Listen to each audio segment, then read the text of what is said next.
So my talk today is radial head fractures and then early aggressive treatment. And again, much like you thought that conservative treatment and comminuted fractures is perhaps a dichotomy, I too felt that aggressive perhaps is not the right word to use when we talk about comminuted fractures. So I would like to begin my talk with this very recent paper that was published in the JSES, and they did a Delphi method study. The Delphi methodology is basically a survey that is conducted. You invite expert opinions, and then you would glean the kind of evidence or the suggestions from people who are deemed experts in that particular subject. So the Mayo elbow group as well as the ASCS elbow fracture dislocation group, study group, were the people who were interrogated via questionnaires, and what they talked about or they said, responses were then collated to come up with this evidence.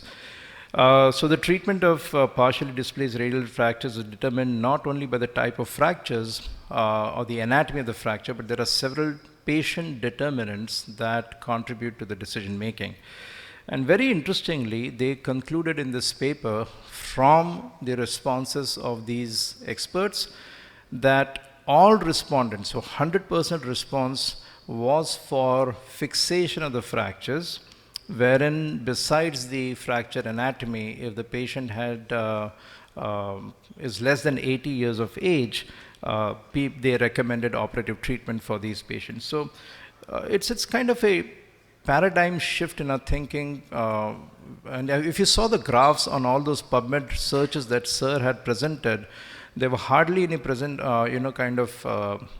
publications in the early years, but as we move towards the 19th and the 20th century, you have so many kind of publications that are talking about open reduction internal fixation. So with that brief introduction about the current consensus, I would like to elaborate this topic based on these points. The history of radial head fractures goes back to this publication that was first published in 1910, and Hammond concluded that ORIF for displaced fragments can cause limited motion or non-union, which can be more problematic. And then in 1935, Jones reported that good results can be achieved with excision of fragments that involve less than 1/3 of the radial head. So this was pretty much what Sir also spoke about. However, there was this paper by Brian King, and he said that in too many instances, it is taken for granted that the procedure is harmless and free of undesirable sequelae when we are talking about resection of radial head and the neck. So even that particular paper from Morey, the Mayo Clinic, Broberg and Morey from the Mayo Clinic, they talked about late excision. The same authors later on came up with a paper that showed conclusively that in the long-term follow-up there are arthritic changes, more so in the ulnohumeral articulation because of varus stress forces that are acting on the elbow. Then they are not usually symptomatic. So not every patient who develops these degenerative changes has symptoms, so perhaps the procedure is quite well tolerated. And then the history goes on to the development and the elaboration of different metallic implants. And in 1950, it was first recognized that majority of radial head fractures are not injuries that occur in isolation. There is usually some ligament element also. And again, a very kind of a conflicting evidence just a few years apart.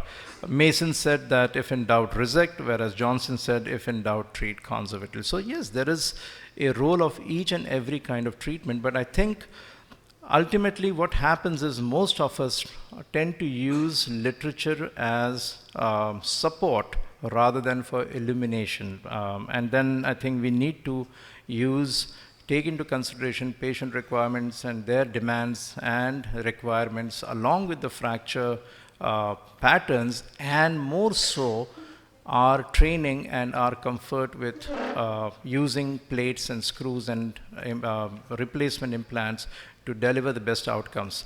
The complications that we see are more often than not because of improper technique or trying to do stuff that we are not trained to do, and that is what happens and the patient has to bear the brunt of it. So the history again, kind of goes from using larger implants to anatomical plates, headless compression screws, and so on and so forth. And these fractures account for almost 1/3 of all elbow fractures that you would see. And especially in 2023, most of these fractures are resulting from high velocity trauma, and therefore we see more combination and associated injuries, right from the terrible triad, the so-called terrible triad injury, to the Essex lopresti, and therefore the recommendation, the strong recommendation that evaluate the soft tissues and then also determine if there are any associated fracture dislocations. So more often than not, for minimally displaced fractures, you would aspirate, inject, and then assess the movement, and if it is found to be reasonably good or within the functional range of movement, these would qualify for non-operative treatment. However, if a CT scan shows that there is much more than what meets the eye, that's when you would want to apply your thought process and then determine if there's something that needs to be done much more beyond than just non-operative treatment.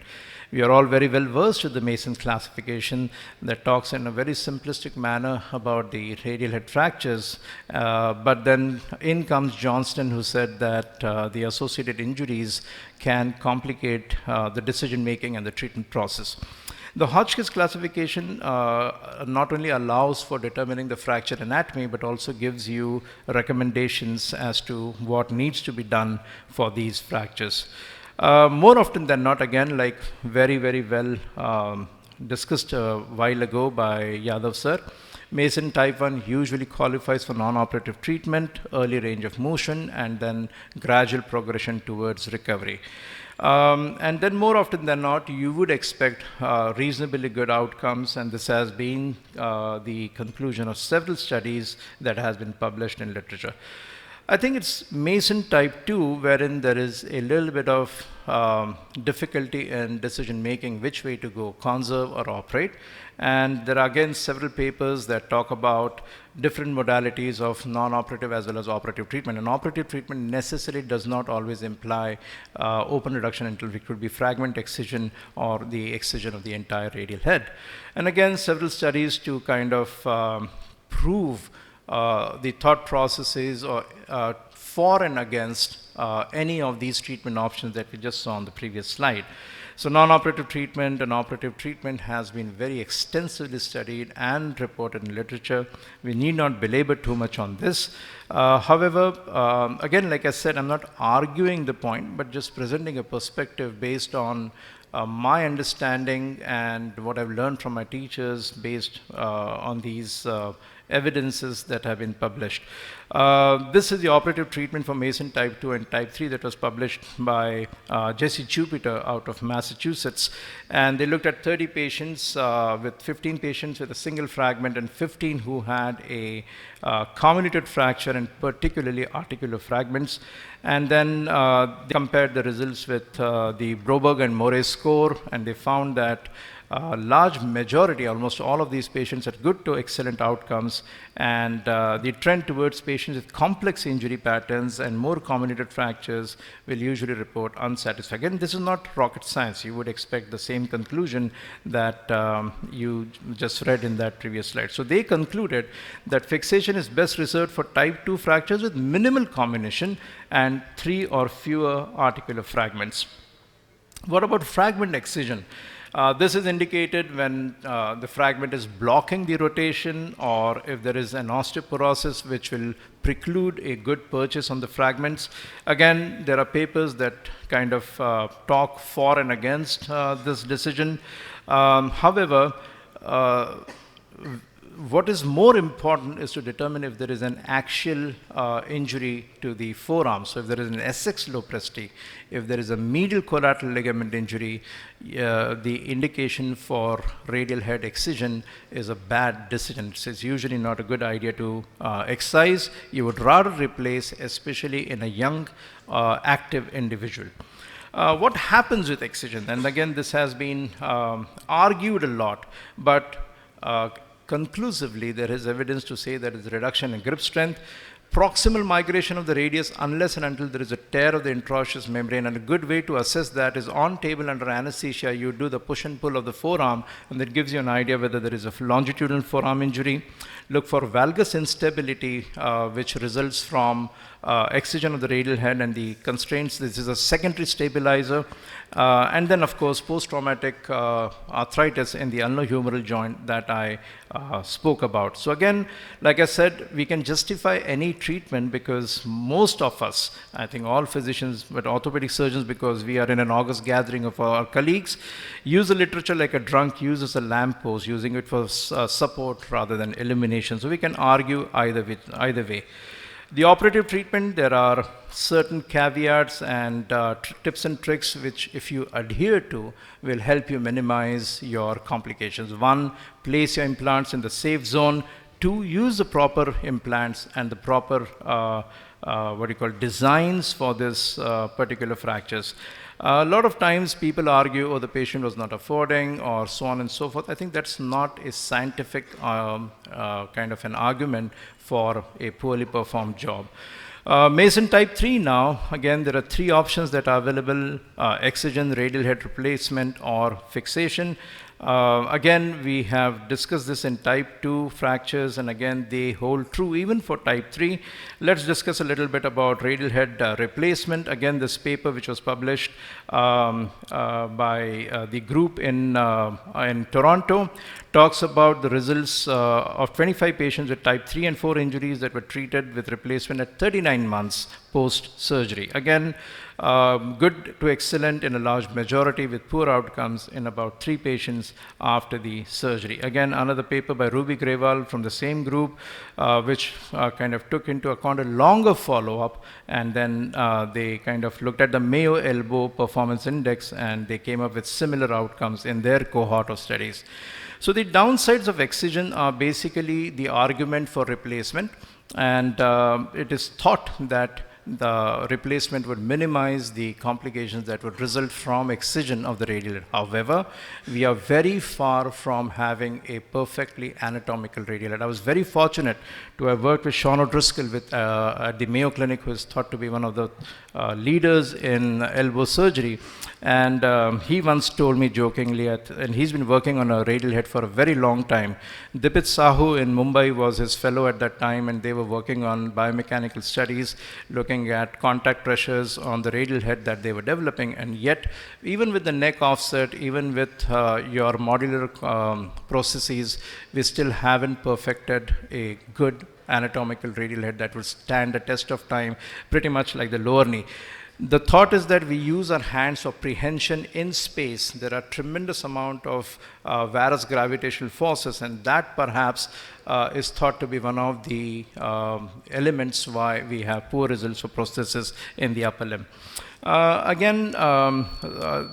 Type 3 for fixation, complications are more frequent in type 3 than type 2. This has been elucidated in several different papers. Type 4 is again a more complex group of fractures.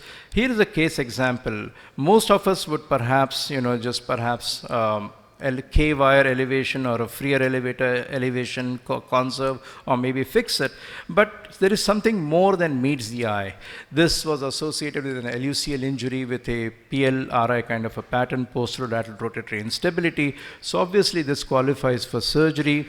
And then we went ahead, disimpacted, put in a bone graft from the olecranon process, and we did application of the lateral and the collateral ligament, and that kind of gave her the results that she wanted.